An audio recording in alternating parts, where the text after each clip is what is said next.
Don Machholz, and you are listening to Looking Up with Don.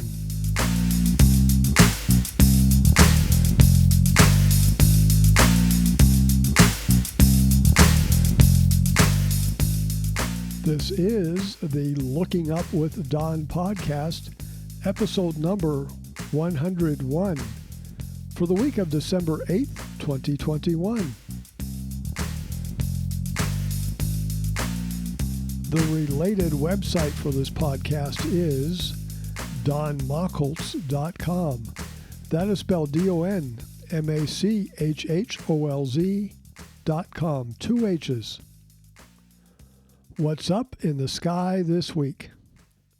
As our week begins on Wednesday, December 8th, the moon will be in the evening sky, about 25% full.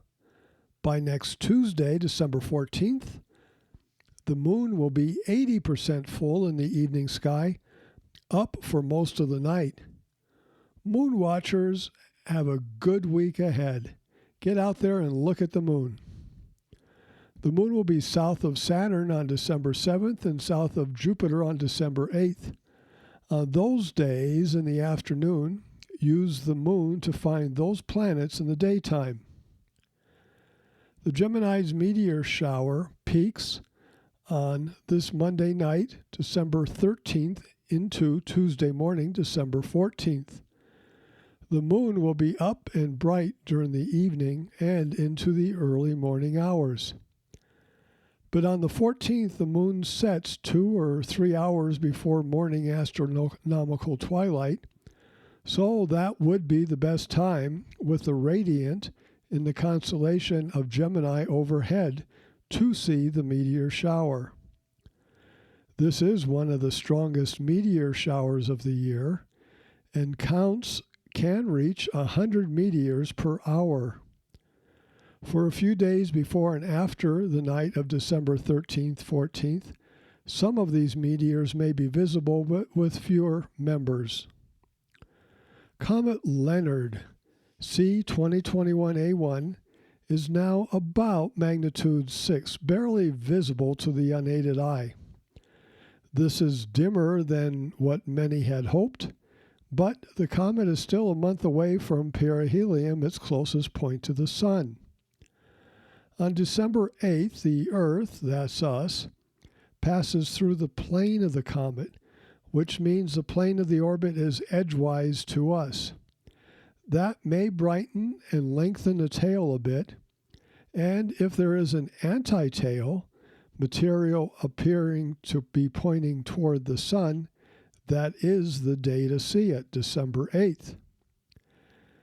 As our week begins, Comet Leonard is in the morning sky, which is good, as the moon is in the evening sky. The comet is moving 7 degrees per day at the beginning of this week. By next Tuesday, it will be moving more than 9 degrees per day. Its motion will take it north of the Sun, and on December 13th, it enters the evening sky.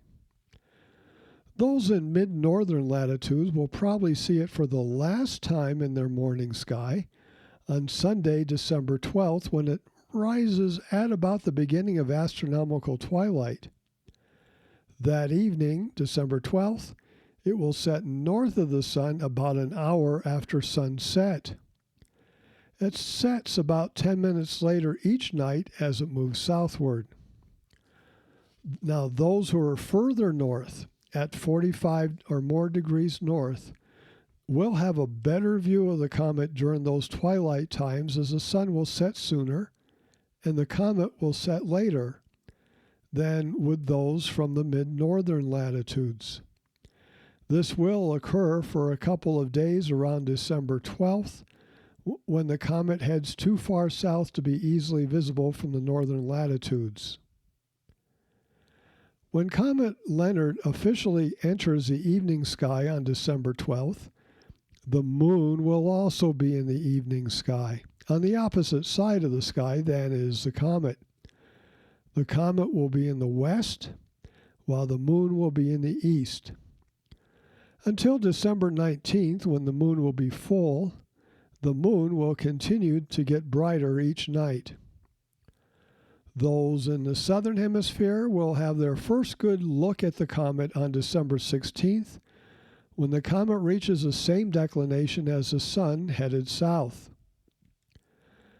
Will the comet continue to shed enough material to brighten during the next few weeks? We do not know. It has not brightened as much lately as had been anticipated. But another process might brighten up the comet temporarily around December 14th, when the comet has transferred from the morning to the evening sky. Something known as forward scattering may increase the comet by 2 or 3 magnitudes, which means it would more than double in brightness. Forward scattering is when sunlight travels through the dust before it reaches you. If the angle from the sun to the dust to you is large, almost a straight line, the dust will increase in brightness.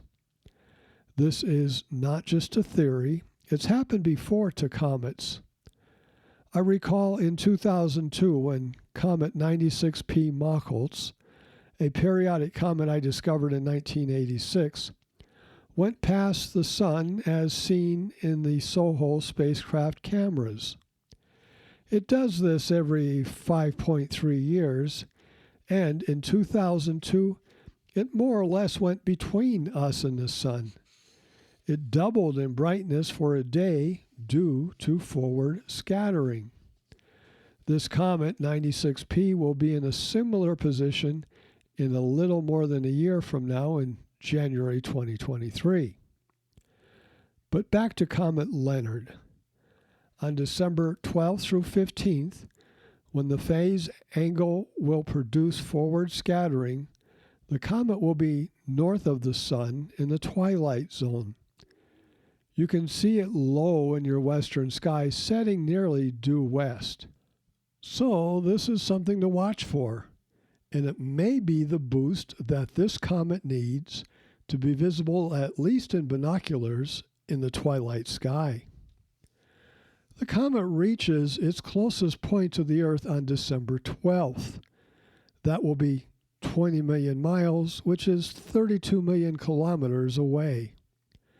You might hear a lot about that in the media, but it won't make much difference as the comet will be within 1.5 times that distance for more than a week, centered on December 12th.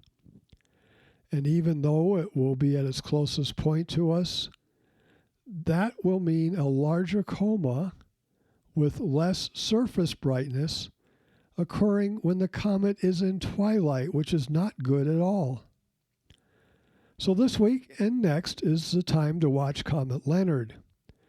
We have our last few days in the morning sky, which is moonless, while we pass through the plane of the comet on December 8th. Then, still this week, it passes from the morning to the evening sky on December 12th, when it will be closest to us. And at about that time, when it enters the evening sky with the moon up, forward scattering should brighten it up a bit. Will you be able to see the International Space Station this week, which for our purposes begins Wednesday, December 8th, through Tuesday, December 14th? It depends upon where you are located. This week we have 4 zones. All you need to know is your latitude. North of 60 degrees north, you will not see the International Space Station at all. Many of you can see it in your evening sky for at least part of the week if you live between 10 degrees south and 60 degrees north, a very large area. Then it will be in your evening sky for at least part of the week, but not for the whole week. Between 33 and 10 degrees south, the ISS will be in both your evening sky and morning sky, but only during the last part of the week. And south of 33 degrees south, the ISS will be in both your evening and morning sky for the whole week.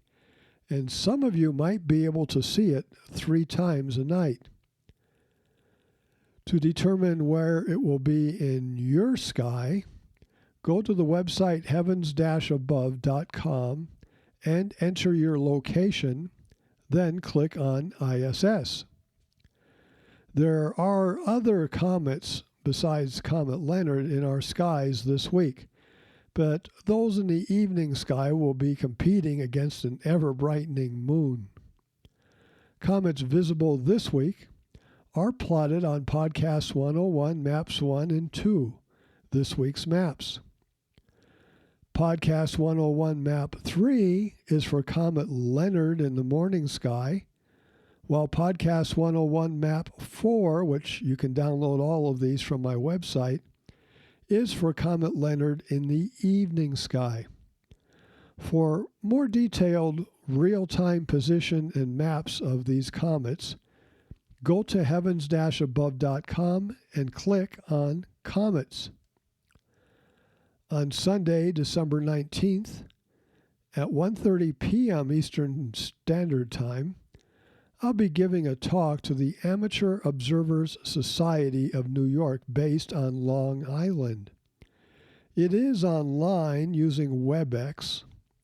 Now, most clubs use Zoom, but this one uses WebEx. This talk will be about visual comet hunting and will last about 90 minutes. It will be recorded, but the recording will be available only to members of the club. If you would like to watch it live, contact me at dontheastronomer@gmail.com, and I'll send you the link once I get it. Here's something I sometimes wonder about. When Albert Einstein was a boy, if he ever did anything stupidly, did people say to him, "Hey, way to go, Einstein"? You hear it now from time to time said to individuals not named Einstein, so I wonder if he ever heard it from his friends. The Messe Objects is a list or a catalog of 110 galaxies, clusters, and nebula. They were recorded by an astronomer and comet hunter, Charles Messier, in the late 1700s. They are identified by the M number. For example, the Pleiades, also known as the Seven Sisters, is M45. The Andromeda Galaxy is M31. The Orion Nebula is M42. The process of trying to observe all 110 Messe objects is known as the Messier Marathon. I was one of the inventors of the Messe Marathon, putting it together in 1978 and holding our first one in March 1979. Late March is the best time for the Messe Marathon because the sun is so placed that it washes out the least number of Messe objects. In fact, from mid-northern latitudes, it is possible to see all 110 Messe objects in one night. Worldwide, amateur astronomers gather each year to marathon. Worldwide, yes, the Messe Marathon is big in Iran, India, Mexico, Japan, and across Europe. Next year, in 2022, the prime weekend is Saturday night, March 26. The marathon can be done throughout the year, but with fewer numbers. In the past 42 years, I have started 66 Messe Marathons and completed 52 of them, those 14 being clouded out after midnight. I have done them in February, March, April, June, July, August, and September, 7 of the 12 months of the year. Well, the other night, December 2nd, 3rd, I did a Messe Marathon from my home here in Stargazer, Arizona. This one was different than all of the previous ones.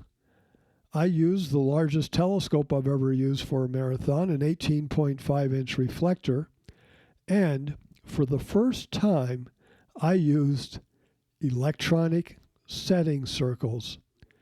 In all of my previous ones, I star hopped to each object, sometimes finding all of the objects from memory with no star maps. So, how was it using setting circles?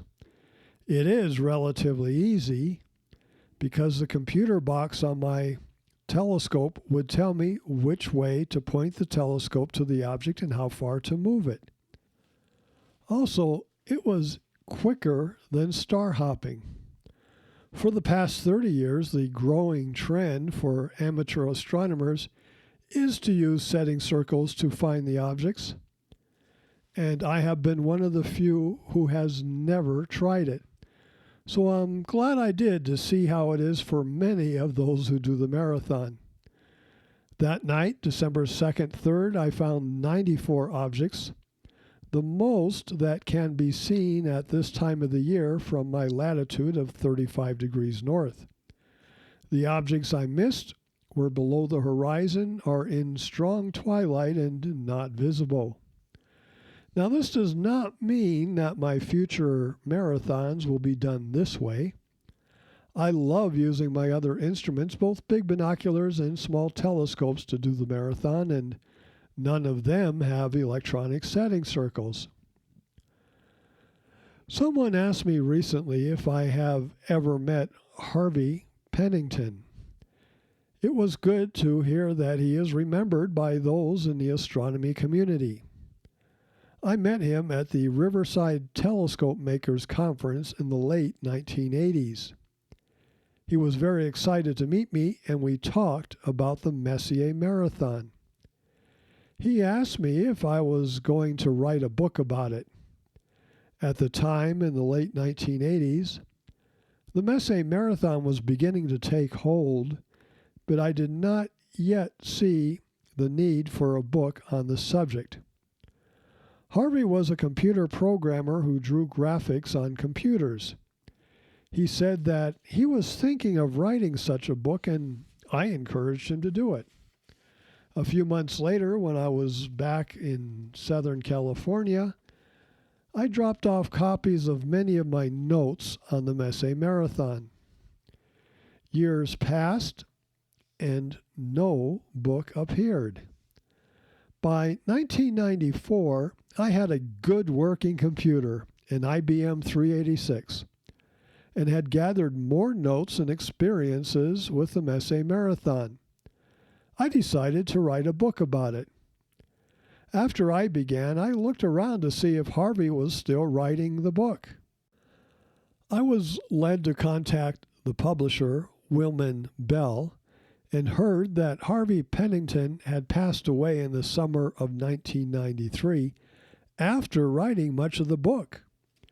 His unfinished manuscript was sent to the publisher, and the publisher was then finishing the book. I called them back a couple of days later with a proposition. I offered to help them finish Harvey's book, and I mentioned my other option is to continue writing my own book on the subject. I was willing to go with whatever the publisher suggested. He suggested I write my own book, even though it would compete against Harvey's. The publisher suggested that with 2 books on the subject, astronomers would begin to think that the Messier Marathon was a thing, and more people would buy the books. So I continued working on my book through the summer of 1994, the summer when I visually discovered 3 comets in 4 months. 1994 was a very busy year for me. David Chandler provided the maps using his software. Another friend of mine, Rich Page, also an amateur astronomer, proofread the manuscript.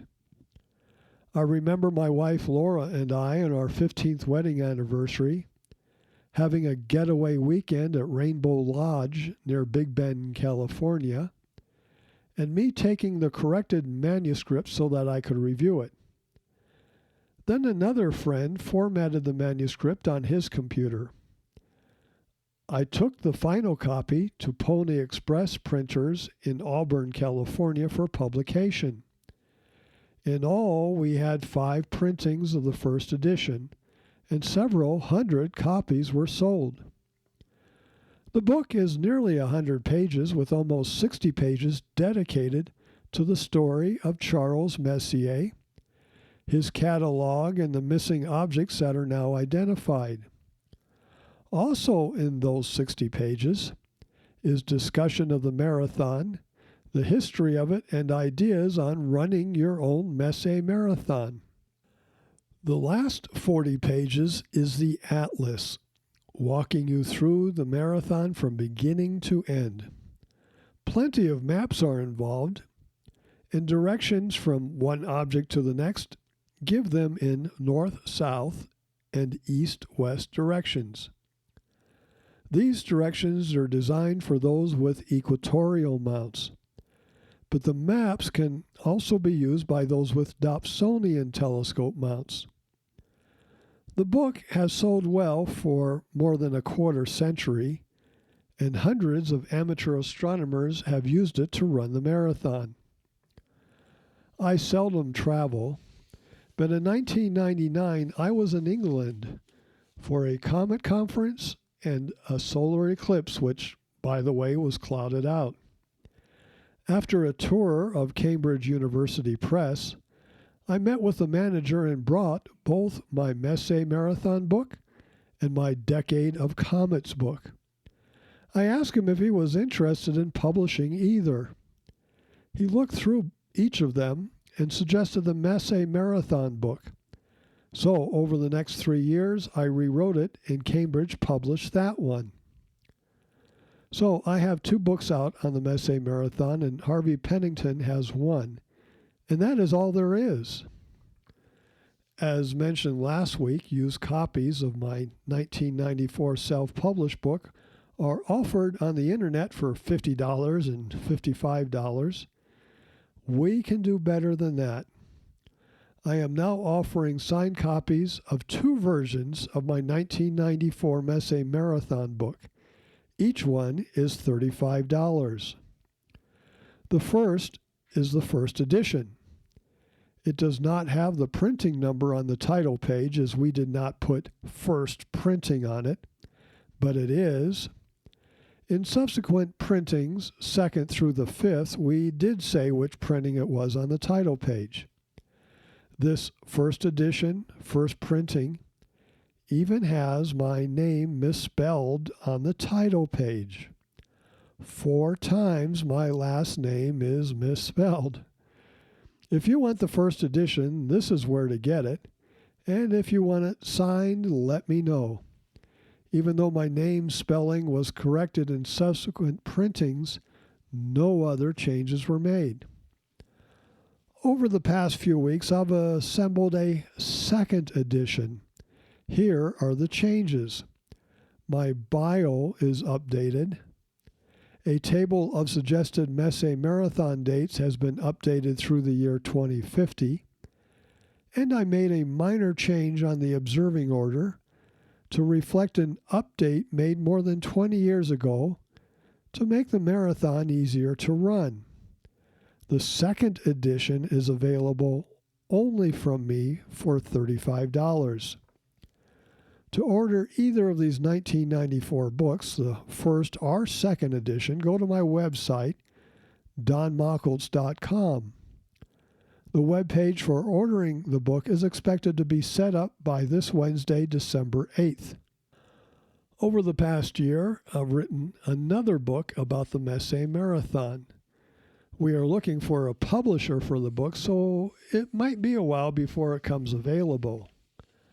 The new unpublished book has nothing about Charles Messier, his catalog, nor the marathon. It is a companion guide to the 1994 book, and it's for those who need additional help finding the Messier objects. It has plenty of maps. And it has a section for those using go-to automated telescopes to do the marathon, as this has become a rather popular way to do it. Finally, it has monthly maps and observing orders for those wishing to do the marathon any time of the year from 3 different latitudes. Mated with my 1994 book, this provides a complete array of Messe Marathon information and guidance. Look for this book sometime next year. To recap the podcast, what's up this coming week? Look for Comet Leonard in the morning sky at the beginning of the week and the evening sky near the end of the week. Watch for forward scattering to brighten it a bit. The Gemini meteor shower is late next week. You have been listening to Looking Up with Don, podcast episode number 101 for December 8th, 2021. I'm Don Mockles. Once again, the related website for this podcast is donmockles.com. That is spelled DONMACHHOLZ.com. 2 H's. You can contact me at dontheastronomer@gmail.com. Once again, that is dontheastronomer@gmail.com. God willing and pod willing, I'll be back next week for another episode of Looking Up with Don. We will discuss what's up in the sky. Our number one topic will be Comet Leonard. Plus, the winter solstice is coming up. And I'll talk more about visual comet hunting. I wasn't able to get to that this week. Thank you for listening. See the sky this week. I'll see you next week.